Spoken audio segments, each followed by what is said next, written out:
Сәлем болар. Бүгін қарастыратын тақырыптарымыз ол кристалл гидраттар, ол не, есептерде қандай келуі мүмкін және нақты кристалл гидраттарға байланысты қандай сұрақтар болуы мүмкін. Кристалл гидраттар ол нағыз енті болсын, пробный енті болсын, ең көп келетін сұрақтардың бірі болып саналады. Сәйкесінше осы сұрақты алдын ала қарастырып алғанымыз өзімізге жақсы болады. Кристалл гидраттарды көп жағдайда ерітінділерге ұқсас ретінде қарастырады, өйткені кристалл гидратымыз ол қатты зат болса да ішінде тұзы және суы бар зат. Жалпылама формуласы кейбір жерде көрген шығарсыздар. Тұз көбейтілген H2O немесе тұз көбейтілген су деп көрсетіледі. Нақты жалпылама формуласы ол металл анионы көбейтілген NH2O. Яғни кристалл гидраттарға мысалдар өте көп. Мысалы купорос болуы мүмкін. Купр мс 4-тің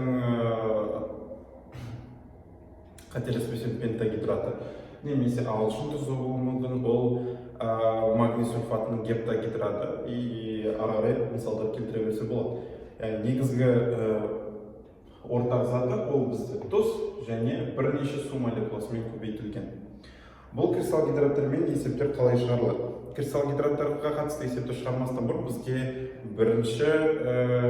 барлығынан бұрын бізге олардың молярлық массасын есептеуді үйрену керек. Мысалға біз купр мс 4-тің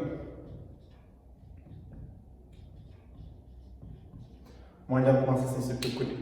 Неге молярлық массаны айтып жатыр? Бір жағынан қарасақ өте оңай зат сияқты, яғни молярлық массасын есептей салу керемет үлкен проблема емес.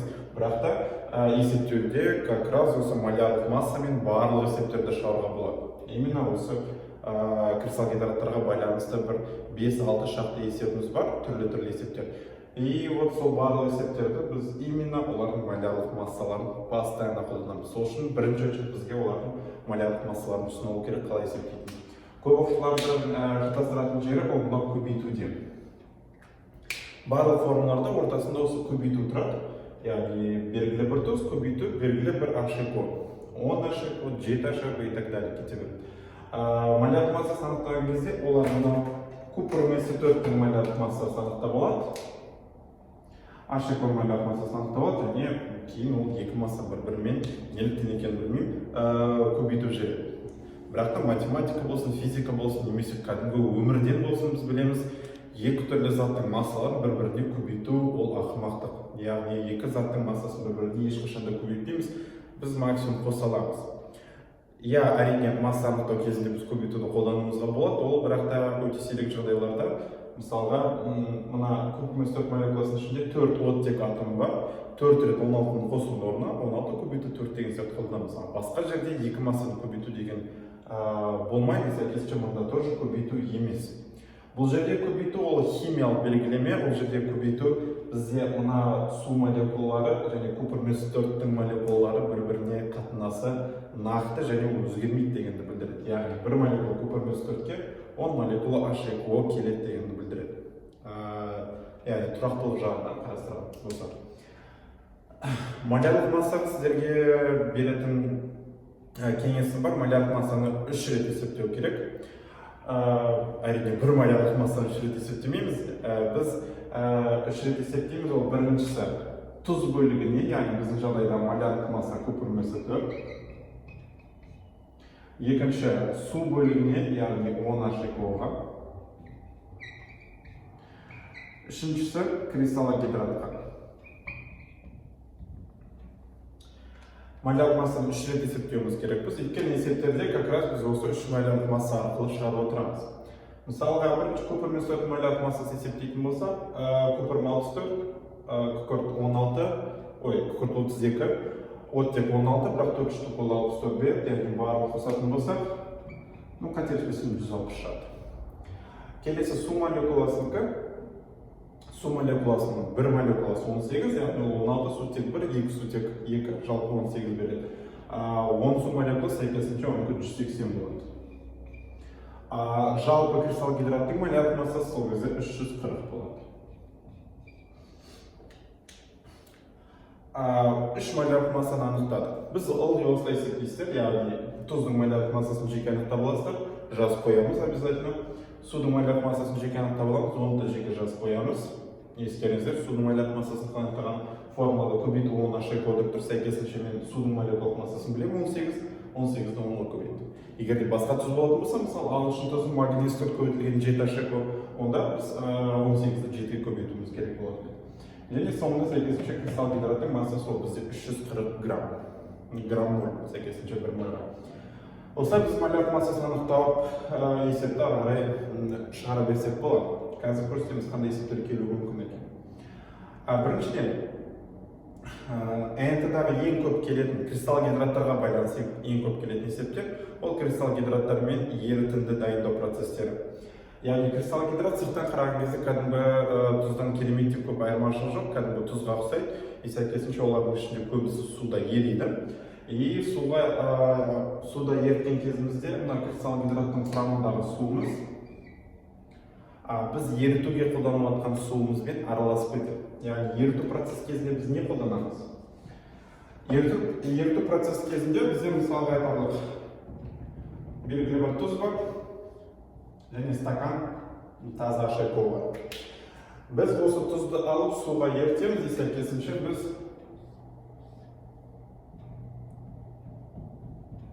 мен сурет үшін ғана екеуін екі түрлі суретке салып жатырмын. Бірақ та лабораторияда жасайтын болсаңыздар, мына таза су мен ішінде тұз ерітілген судың айырмашылығы кереметтей көп емес. Оны өздеріңіз-ақ білесіздер, үйде тексеріп көрсеңіздер болады.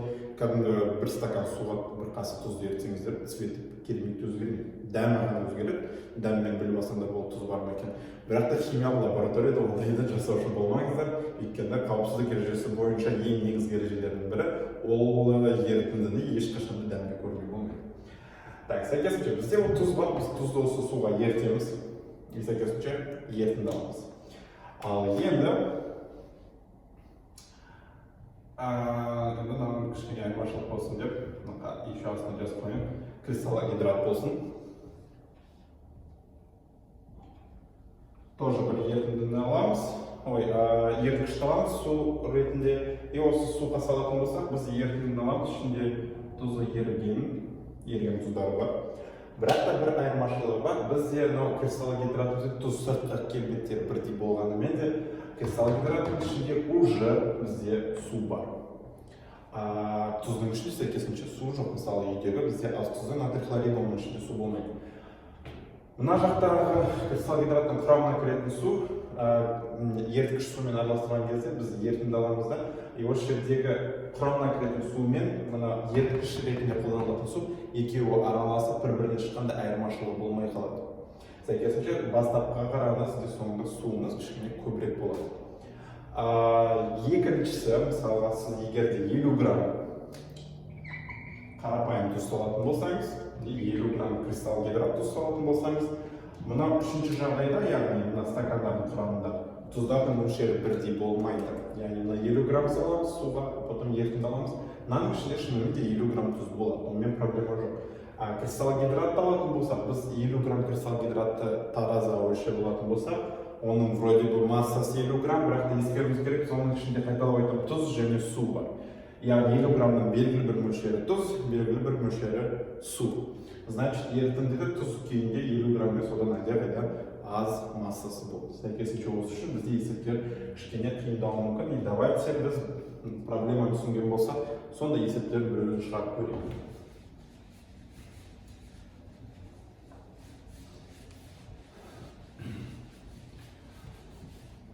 Мысалға, осы жылы нағыз НТ-да келген есепті қарастырып көрейік. Ол жақта мындай есеп. 50 грамм көпірмесі көбейтілген 5 H2O кристалл гидратын 150 грамм суда еріткен кезде алынған ерітіндідегі көпірмесі төрттің массалық үлесі анықтаңыз деген есептер осы жылғы нағыз НТ-да жүрген болады. Қазір сіздерде пробный НТ-ларда болуы мүмкін осы сұрақ. Есеп қалай шығады, қарастырып көрейік. Бұл есепті шығармастан бұрын біз мына жерге қысқаша кристалл гидрат емес, егер 50 грамм қарапайым тұз болғанда есеп қалай шығатынын еске түсіріп жіберейік. Егер де менің қолымда 50 грамм тұз және 150 грамм су болса, мен ерітінді аламын, яғни екеуі бірге араласатын болғандықтан ерітіндінің массасы бізде 200 грамм болады. Егер де ерітінділерге қатысты видеоны көрмеген болсаңыздар, обязательно астыңғы жақтардан қарап көріңіздер. Рекомендацияда шоу немесе каналды парақтап көріңіздер. Сол жерде обязательно бізде ерітінділер деген видеомыз бар, соны бір қарап шығыңыздар. Сонда есептік шығаратын болсақ, формула бойынша масса еріген зат бөлу масса ерітінді көбейтеміз 100%. Яғни үстінде бізде еріген зат болу керек, ол біздің жағдайда 50 грамм. Ал астында масса ерітінді болу керек, ерітінді қайталап айтамын, ол бізде тұз және су. Яғни 150 мен 50-ді қосамыз, сонда біз 200 граммға бөлеміз. Сәйкесінше, еще бізде 100%-іміз бар. Сонда бізде жауап 25%. Бұл қарапайым тұздармен келетін есеп. Нағыз НТ-да да, пробный НТ-да бұл өте көп келеді. Просто қазіргі кезде білмеймін қандай бір қызық бір мода шыққан, бұндай есептерді алдында бір текстпен қиындатып жібереді.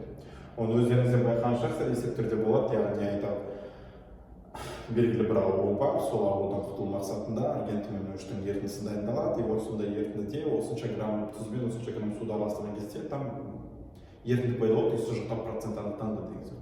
Есептің бастапқыдағы ауру жайлы әңгіме барлығы бос әңгіме, яғни сіздерге тек қана сандар керек, сандармен бірақ формуламен шығатын есеп, принципі қатты қиын емес. Мына жақта біз ондай осы сияқты оп-оңай шығарып жібере алмаймыз. Мына жақта 200 граммды анықтағанымыз түсінікті болса, мұнда да 200 граммды тура суды анықтаймыз, яғни ол ештеңе емес, біз кристалл гидратты алдық, суға салдық, сәйкесінше суға салған кезде біз ерітіндіні аламыз, ол жақтан ештеңе сыртқа шықпайды. Сәйкесінше соңғы жалпы масса, яғни ерітіндінің массасы 200 грамм болып қалады. Мына босқа жазып қойсақ болады, масса ерітінді бізде 200 грамм. Келесі проблема бізге масса еріген затты анықтау, яғни есепте де көрсетті. Купер-месотердің процентін анықтауды өтеді. Яғни бірақ 50 грамм бізде общий масса.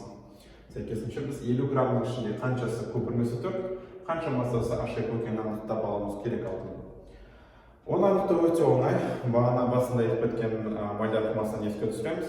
Малярлық масса бізде купер-месотер үшін анықтайтын болсақ, оның малярлық массасы бағана жазғанымыз ол 160-ға тең. Судың малярлық массасы 18-ге тең, 5-ке көбейтеміз ол 90. Мына жаққа жалпы деп қояйын, жалпы малярлық массамыз бізде 250 болады. Малярлық массаларын білетін болсақ, біз қарапайым пропорция құрастыра салсақ болады, яғни егер де менде 250 грамм, яғни жалпы кристалл гидрат болатын болса, оның құрамында 160 грамм купер-месотер болатын еді. Бірақ нақты біздің қолымызда 250 грамм емес, біздің қолымызда тек қана 50 грамм кристалл гидрат бар. Сәйкесінше оның құрамында қанша купер-месотер бар деген сияқты өзімізге сұрақ қойып, осындай пропорция құрастырамыз. Пропорцияны шығаруды білетін шығарсыздар, яғни біз бұл x-тармен жасаймыз. 250-ді x-ға көбейтеміз. 160-ды 50-ге көбейтеміз. Сәйкесінше бізде x тең болады. 160 көбейту 50, бөлеміз 250-ге. Қысқартып жесек болады, сонда бізге 160-ды так 5-ге бөлу керек, ол бізде 32 болады. Бізде шықты. Бастапқыда біз сұрақ қойғанбыз өзімізге, яғни 250 грамм жауап осында кристалл гидрат болса, оның ішінде 160 грамм купер-месотер болатын еді.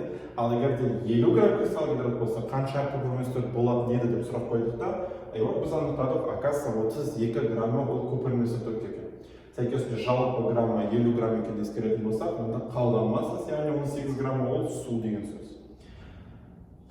Енді сәйкесінше есепті шығару бір этапы ғана қалды, массалық үлесті анықтау. Еріген заттың орнына бағана 50 қойсақ, қазір біз 32-ні қоямыз, өйткені бұл кристалл гидрат. Астына жаңағы айтқанымдай, яғни 200 грамм қала береді. 100%-ке көбейтеміз, сонда 16% шығады. Осындай ерекшеліктеріміз бар, яғни қараңыздар, вроде бы жағдай бастапқыда бірдей. Біз мына жақта таза тұздың 50 грамм мен 150 грамм суын алдық, бізде 25% шықты. Мұнда кристалл гидраттың 50 грамм мен 150 грамм суды алдық, а процент 16-ға дейін түсіп кетті. Оған түсіндірмей кристалл гидраттардың ішінде су бар. Міне, біздің бүгін қарастырғымыз келген есеп осы. Кристалл гидраттарға қатысты әлі тема болады, оны обязательно күтіңіздер. Немесе кристалл гидраттармен келген есептеріңіз болатын болса, аста комментарийға жазыңыздар, оны тоже бір қарастырып шығайық. Сұрақтарыңыз болса WhatsApp-қа жазыңыздар, обязательно біздің группаға подписаться етіңіздер, және астында колокольчик бар, обязательно колокольчикті басыңыздар, өйткені ол біздің YouTube каналымызға үлкен септігін тигізеді даму жағынан. Сәйкесінше комментарий жазуды ұмытпаңыздар, пожалуйста, бір комментарий болсын жазып кетіңіздер астыға, өйткені ол біздің именно осы видеоны көбірек адам қарауына мүмкіндік береді. Барлықтарыңызға рахмет, сұрақтарыңыз болса хабарласыңыздар.